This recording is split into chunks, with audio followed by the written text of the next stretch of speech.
Hail Og Saul, my tribe, and welcome to the Modern Barbarian Podcast. Last week, we talked about the inner critic, our constant enemy in our head, and how to take him on. This week, I'm going to talk about how to prepare your body and your mind to take on all challenges, including the inner critic. We'll call this Feeding the Beast, a little mini series of 2 episodes back to back here to cover a few topics. The first being feeding your physical beast, or how to care for your body with the food that you eat to do the best by it that you can. The next will be feeding your metaphysical beast, or how to feed your brain to keep your mind in top condition. Today's episode will be the physical beast. To properly care for our bodies and feed it properly, there's a few things that we need to know. The first concept that we're going to talk about is total daily energy expenditure, or how many calories it takes for you to maintain your current body weight with what you do. There's some really good tools online, little calculators that you can use. The one I use is at tdeecalculator.net. Links will be in the show notes. Well, let's work through it together. I'll use myself as a little bit of an example for you guys, and we'll go through it and I'll talk about it as I go. So when you go to this website, you can choose between freedom units and metric units. So we'll go to the imperial units, standard units. You put in your gender, male or female. I'm a male. You put in your age, 36. Weight, 218 pounds. Height, 5'10". Exercise activity level. So you got some choices here. You could be in the office job category, which is kind of sedentary. If you work out 1 to 2 days a week, light exercise. You work out 3 to 5 days a week, it's moderate exercise.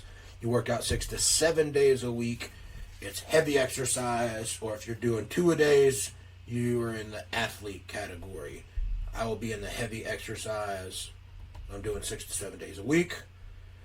And then estimate your body fat. You can get some body fat calipers or whatever. I know from tracking that I'm roughly 18 to 20%. So we'll call that in the middle and put it at 19. You hit the little calculate button at the bottom, and it comes up with your average maintenance calories. So for me, I need to eat 3,623 calories a day to maintain where I am at. And it's going to give us some important information down here in the breakout, right? So for my size, my base metabolic rate, that's just the calories that it takes to maintain bodily function every day, is going to be 2,100 calories. If I was more sedentary, I would need 2,500 calories. Light exercise, I need about 2,900 calories. With moderate exercise, I need 3,250. Heavy exercise, I'm at 36 and change. And at athlete, I'm nearly 4,000 calories a day. It's also going to tell me that what my ideal body weight is. Now, this thing is not going to be accurate. Don't even worry about this thing. It's going to be way off. It even says it right here. These formulas are based on your height and represent averages, so don't take them too seriously, especially if you lift weights. It's also going to tell you about your BMI score, and it's going to tell me that I am overweight, on the verge of obese. It is incorrect. This is purely based on your height and your weight. That's it. So if you're a bigger guy that does a lot of lifting and you're pretty strong, this is going to try and always tell you that you weigh too much, and they're just wrong. Grown man weighs 200 pounds. That's just the way it is. All right. There's also this other part in here called the maximum muscular potential. So I'll just read it to you. It says, how ripped could you get? According to the Martin Berkhan formula, your maximum muscular potential is 172 pounds at 5% body fat.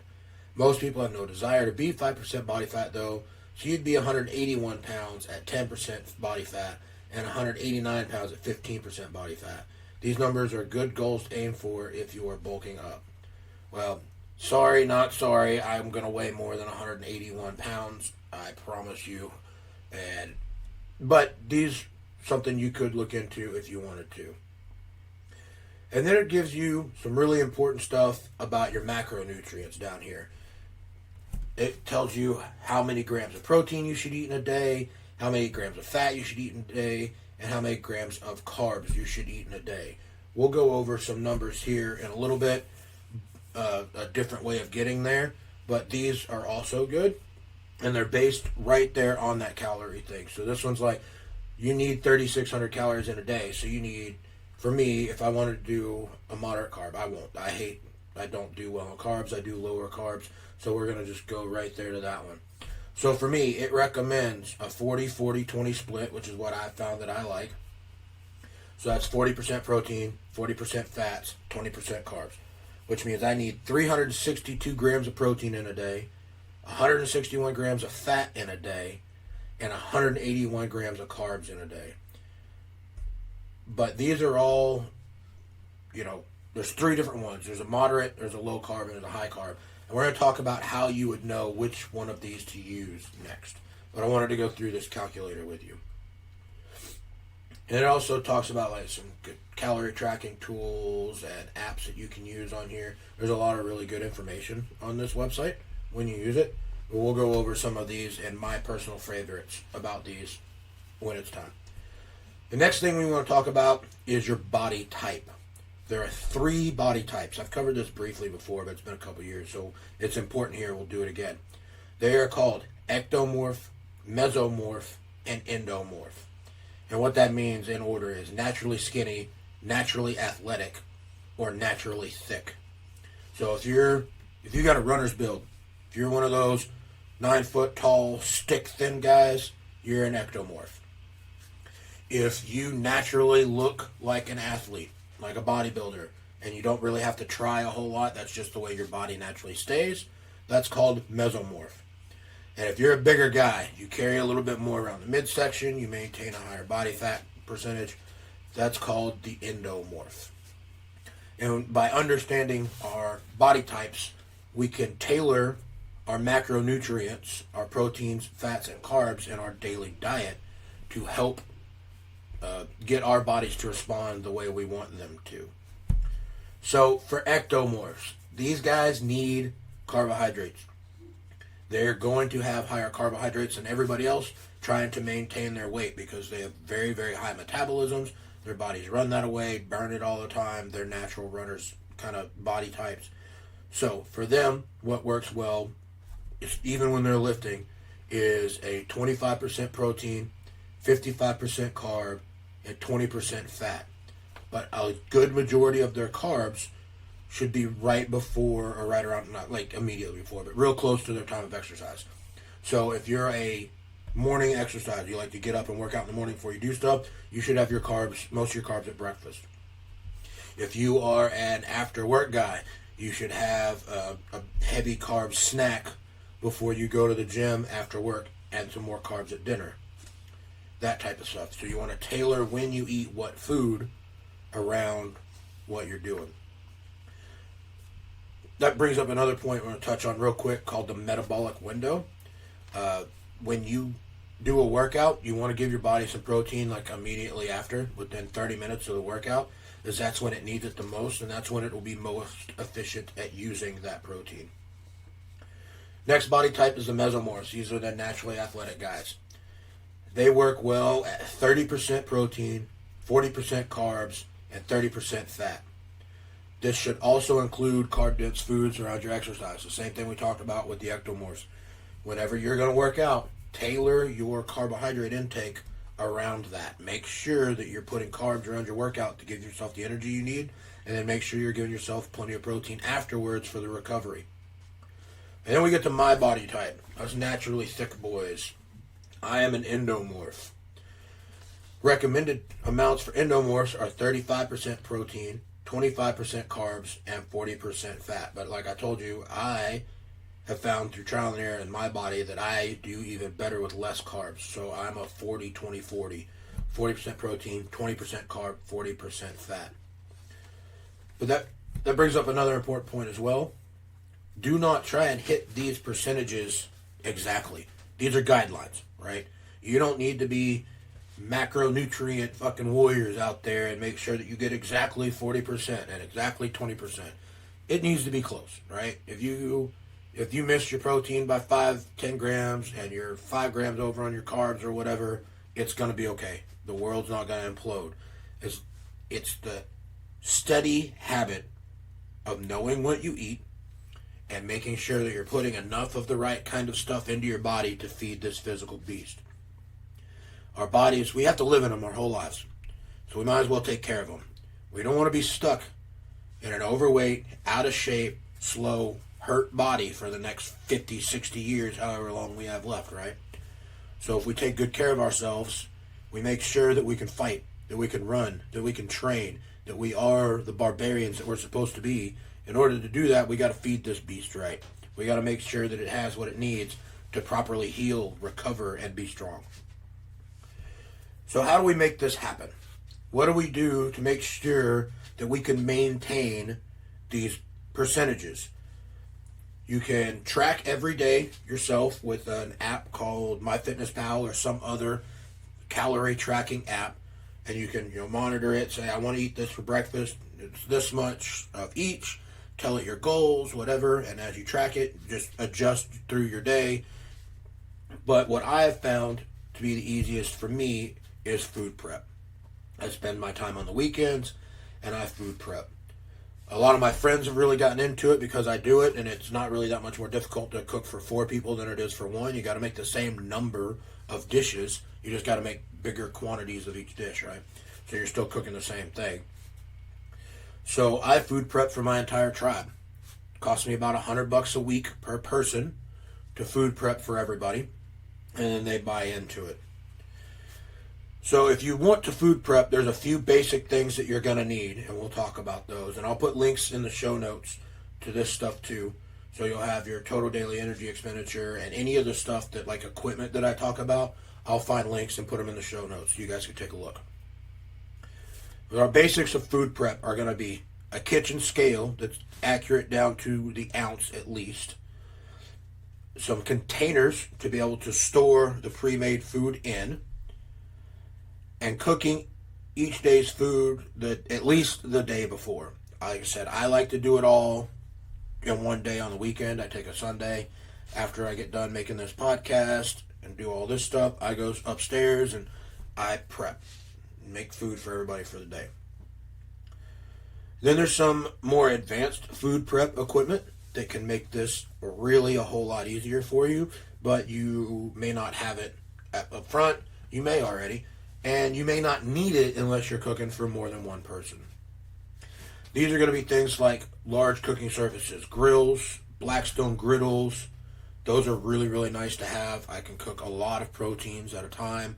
The Blackstone, I like to do omelets as one of our breakfasts.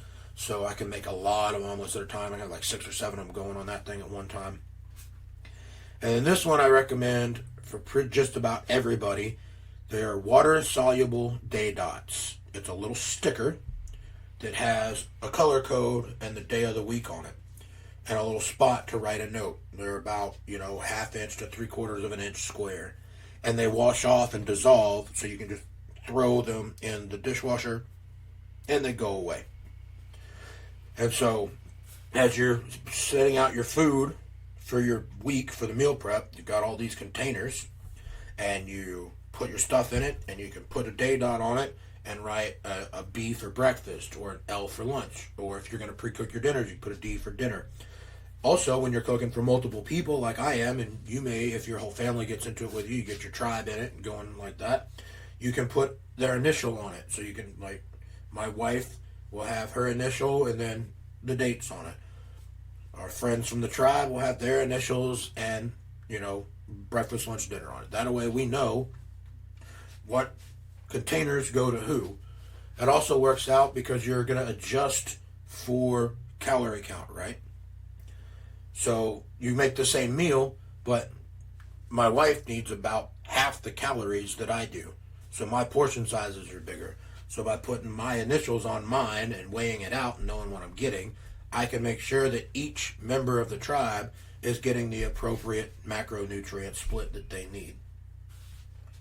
It's It sounds like a lot of work, and to set it up, it can be a lot of work. But once you have it set up and you know what you're doing, it's really, I get done with the food for 4 people an entire week in 6 to 8 hours, and I don't have to cook anymore the rest of the week. So it's kind of nice that it's all there. One thing we have found too, though, is sometimes you like to have a fresh cooked dinner. You don't want to eat every meal every time out of the microwave. So I do kind of like halfway food prep for dinner sometimes. So where I'll cut everything up, I'll put all the marinades on, whatever it is, get everything ready as if I was going to cook it, then put it in a container in the fridge, uncooked, with the dots on it to tell me what day it goes to. And then when it's dinner time, I can yank that out of the fridge, dump it on the grill or in the skillet or the oven, wherever it goes, and make a fresh dinner, but all the prep work's done. And we can be done cooking dinner in 10 or 15 minutes, not a lot of time. We get good fresh food. We know exactly what's in it. It's got our right macro balances and all that stuff in it, but it's a fresh dinner that didn't come out of a microwave. You also need to leave room in your caloric intake for the day for snacks and protein shakes, especially if you are weightlifting, working out, which you should be. You're barbarians. You should be getting stronger. You're going to need to use some protein shakes to jack those protein numbers up to help maintain your macros. So make sure you're leaving room and accounting for those. One of the things I like to use for snacks is this brand called All Sport. They make hydration popsicles. So this popsicle is only 60 calories. It's got like a ton of electrolytes and stuff in it. They're a little bit sweet without going overboard, very low on added sugars. So I don't add. So you can buy like a case of them and throw in your freezer, and that can be, you're craving something a little bit sweet, you're needing a snack, whatever. It's pretty low calorie, and at least if you're going to have a snack, it's doing something for you, like helping you stay hydrated.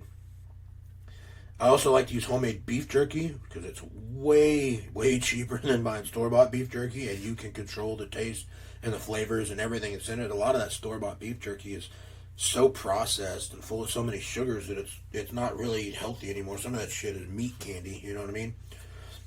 But that helps add more protein and fat to my day, and I can control that. I've also found that mixing my protein powder in the mornings, like for my protein shake, instead of mixing it with water, I'll put ice over it and mix it with my coffee, which gives me like one of those, coffee drinks, latte, whatever the fuck they're called, right?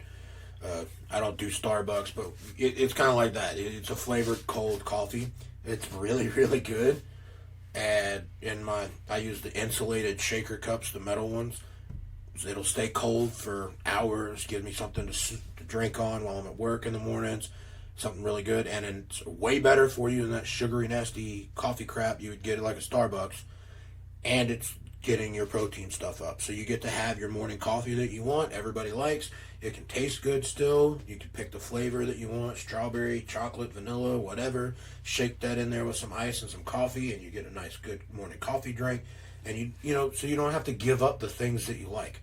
You may have to make some of them yourself, but you can still keep a lot of your routine that you like. If you're one of those morning coffee people, find a way like this to make one that's good for you, that still tastes like what you want it to. And then we'll come to another part of this, which is going to be alcohol consumption. I know a lot of people listening to this are going to be like me, and they're going to like beer. Or maybe they like a little bit of bourbon, right? Most of us like to drink something, but let's do it smartly so it doesn't destroy our bodies, right?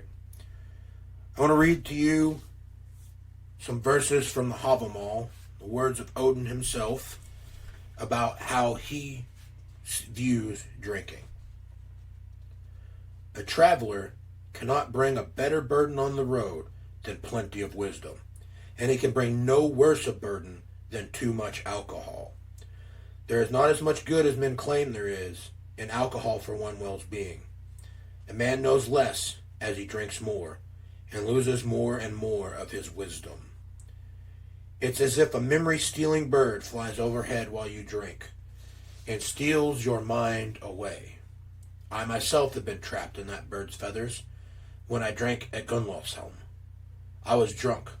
I was too drunk at the Jarler's house. The best kind of feast is the one you can go home from with all your wits about you. So what's he saying here? These verses are about drinking in moderation.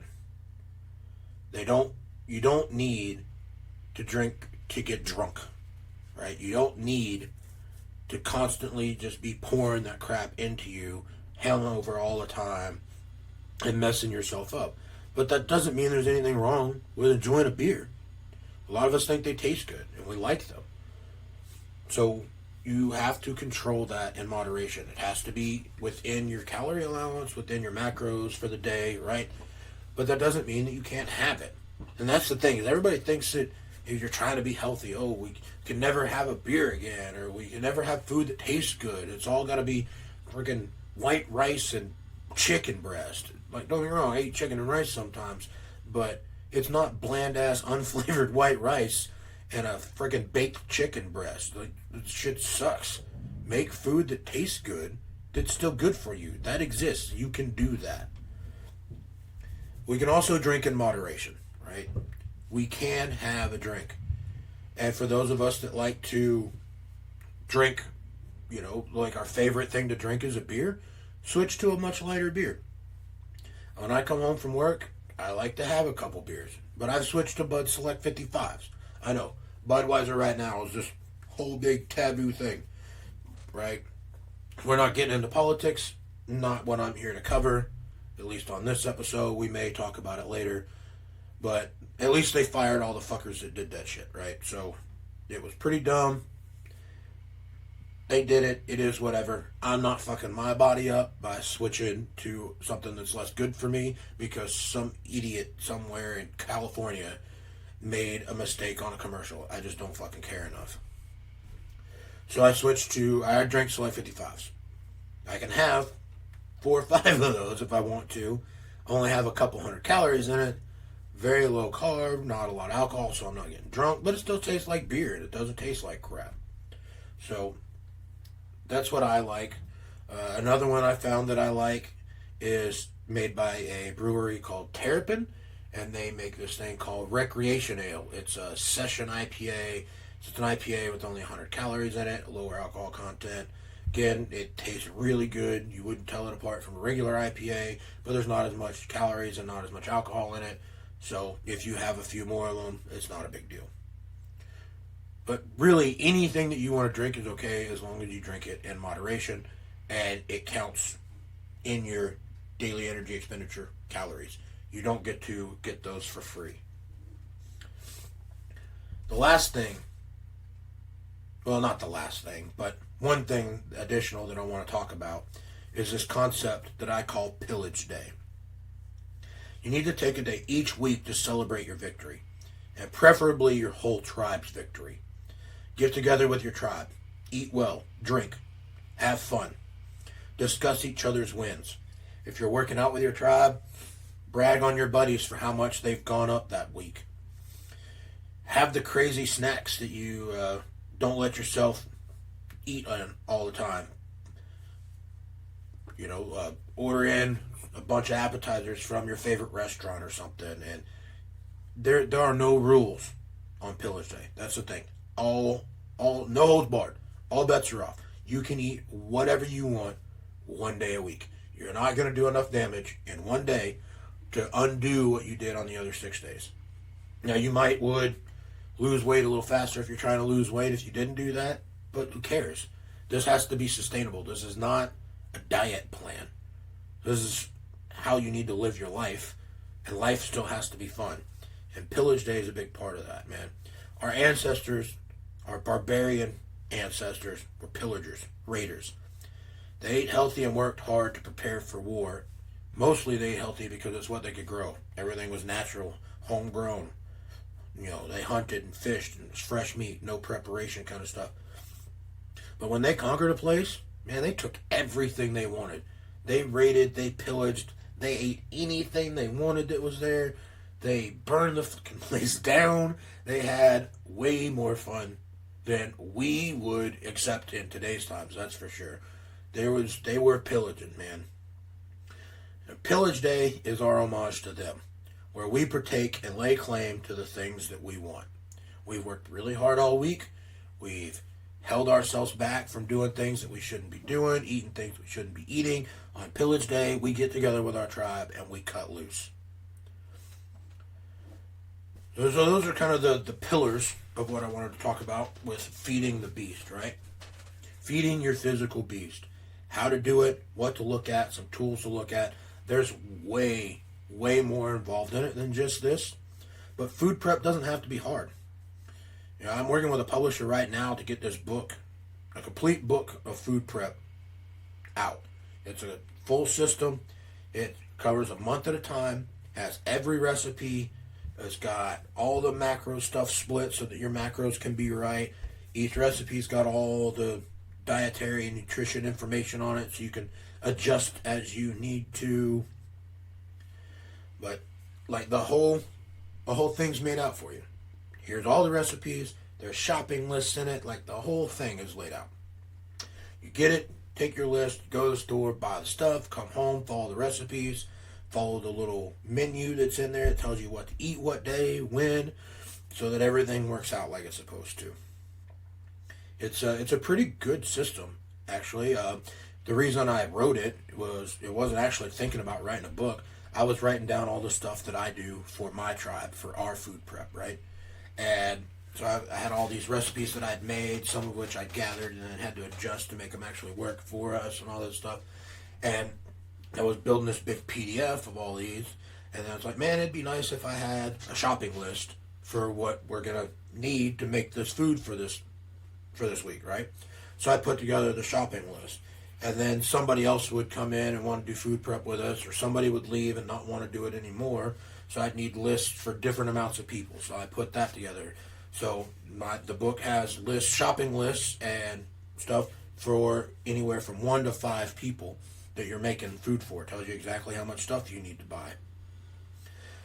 So make copies of that. You go to the store, you go through your house, see what you already got, go to the store, buy anything that you don't, and off you go. All right? And then the food that's in this is actually real food, right? It's healthy food, but it's real food. We're not eating fucking rabbit food all the time. We are barbarians. We gotta have real food. We gotta feed ourselves. So there's stuff in here that's like homemade barbecue, homemade pizza, buffalo wings, stuff like that. But there are ways that you can make these that aren't so bad for you. Ways that you can make these that still taste good. They still taste like what you want them to taste like. But they're not absolutely garbage, deep fried, covered in everything, standard American food. It's not food from the empire of nothing. It's not cheap processed shit that's there just to get you to consume and to be fat and to be lazy and to be good little slaves to the empire. This is food that tastes the way you want it to taste, but feed your body so you can be the barbarian that you're supposed to be and tell the empire to kiss your ass.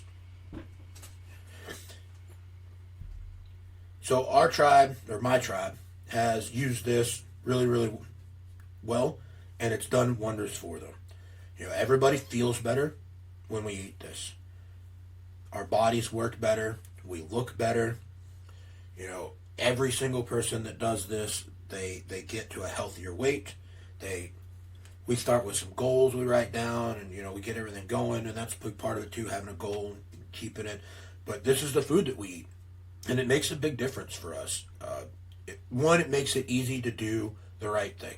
If the food that you're supposed to eat is already all made and already all marked out for you, and all you gotta do is grab it and throw it in your lunchbox and take it with you, then it's way, way easier, right? You don't have to think about it. You just grab and go. The other thing that makes it real easy for them is that it includes things like snacks. So there's going to be times that you're going to be hungry in between meals. You're going to have a day your body's just a little bit more hungry, and you still need to monitor what you're eating. So we figured out, everybody on ours likes dill pickles. You can eat all the damn dill pickles you want. There ain't nothing in them. They taste good, but they're a good filling snack without a lot of calories, so we keep those around. So, if our snacks have run out for the day, or we're overdoing it on calories a little bit and we need something to eat, you eat yourself some dill pickles. And, that may not work for you. You may hate dill pickles, but there's other stuff out there that you can do that with. And just to show you guys how this kind of works and what some of this stuff looks like, I've got this really cool meatloaf recipe that we all really like, and it's super easy to make. It's called Thor's Favorite Meatloaf. Oh yeah, that's the other thing I forgot to talk about. So this book, right, it's all laid out with like ancient barbarian stories and old mythology, right? So you've got Roman, you've got Greek, you've got Norse mythology, there's some Hindu in there, and all the recipes are kind of named after characters from mythology or heroes, right? And each one has a little bit of a story about them. So if you see a hero or a god or something that with this recipe's named after that you've never heard of before, there'll be a little bit of information on the page about who this is and why they're tied to this recipe on every page. So you get a little bit of backstory and history about our ancestors or things that we relate to, right, while you're making your food. Makes it a little bit more fun. And it also, the book looks really nice. I had it professionally illustrated. There's backgrounds on every page, artwork of all the characters. So it's a book that you could have and kind of be proud of once I get it published if you're interested. But like I said, just to show you an example, I'll put one of the pages out of it up there, a little excerpt, if you will. Feel free to try the recipe out, see what you think about it. Hell, let me know what you think about it. See if you like it, tell me, all right? So, let's start wrapping up. Not every episode has to be an hour long. If you've said all that you need to say and you've covered everything you need to say and done it well, then maybe some of these will be a little bit shorter. So for today, we're going to start wrapping this up. Our conclusions. This is not about looks, but performance. Remember that. Don't get wrapped up in thinking you got to have six-pack abs to be a fucking barbarian. You do not. Six-packs are a sign of starvation. They are caused by extremely low body fat. And yes, I know, the modern world all wants to tell you that you gotta be super skinny and you gotta have six-pack abs and all this shit. But six-pack abs ain't gonna pick up big heavy weights. That's not where strength comes from. That's just an appearance thing. We're more worried about performance than we are about appearance.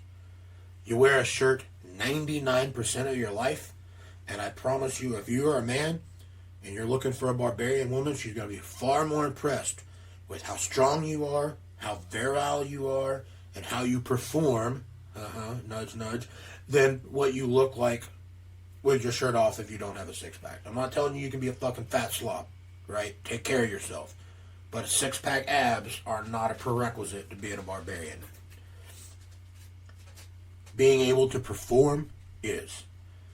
Now, in order to perform the way you want, you have to feed your beast correctly. We've been talking about it for the last half hour, right? And I'm always available for questions. I've got all my social medias up. I told you I put these things up for you guys. I'm available to answer questions about what's going on. Help you through planning out your meals, right? Trying out stuff. Come to me with questions. Hey, I'm trying these percentages and it's not working. What do you recommend? I'm always here. But the other thing to remember too is that these social medias are here for you. They're to help you find local barbarians to go with your tribe. And that only works if the guys listening to this get on the social medias. That way, you're there, you're doing the stuff, you're interacting with others, and you can find the people that think like you that are in your area. Perseverance is going to be critical here. Things do not change overnight, and fad diets don't work. You have to make this a lifestyle change. That's why we do it the way we do it. It has to be something you can enjoy. The food still has to taste good. You have to want to eat it. Because if you don't, you won't follow this. You won't stick to it. You'll lose a little bit of weight. You'll be like, all right, I got some whatever arbitrary weight goal it is done, and now I can go back to eating like a normal human being. No, this is eating like a normal human being for us. This is learning to make all the stuff that we enjoy just not be bad for us. Eat things that are better for you, work harder, and then become stronger and stronger. You have to feed the physical beast correctly in order to do that. And think about your life as a movie that you would actually want to see. Think about how the hero of that movie would behave, and then go do that shit, right? Stop doing things that add no value to your life. It's time to get your shit together. It's time to eat better. It's time to work out harder. It's time to build a tribe. It's time to learn to fight. It's time to learn to shoot. It's time to train and have fun with your tribe, learning to do all these things. And that's going to be it for today. Remember, show notes is going to have all the links to all the stuff we talked about. I will also put this quote from the Havamal in there, numbered verses for you to take a look at if you're interested. And I'll have the links to all my social medias. Facebook, well, there's a page, the Modern Barbarian Podcast on Facebook. Link will be in the description. If you want to look on Reddit, it's the Modern Barbarian r/Modern Barbarian Pod on Reddit. Twitter is at @MOD_Barbarian. Instagram, the Modern Barbarian Podcast. We're on iHeartRadio, Spotify, and Apple Podcast, and anywhere else that they play podcasts. This thing should be. Links will be in the show notes to any of those. If you want to be able to share those with your friends, tell them, hey, here's this guy. He thinks like us. Maybe you should have a listen to what he says. Feel free to share these with your friends. We also have the Tumblr blog, putting up stuff pretty much every day. Sometimes not on the weekends when I'm busy doing stuff with the family or doing our meal prep, but almost every day there's something going on. Links to stuff, talking about what workout programs I'm using, how I'm training that week, anything cool that I find, that I learned, that I think you guys should know about goes on there.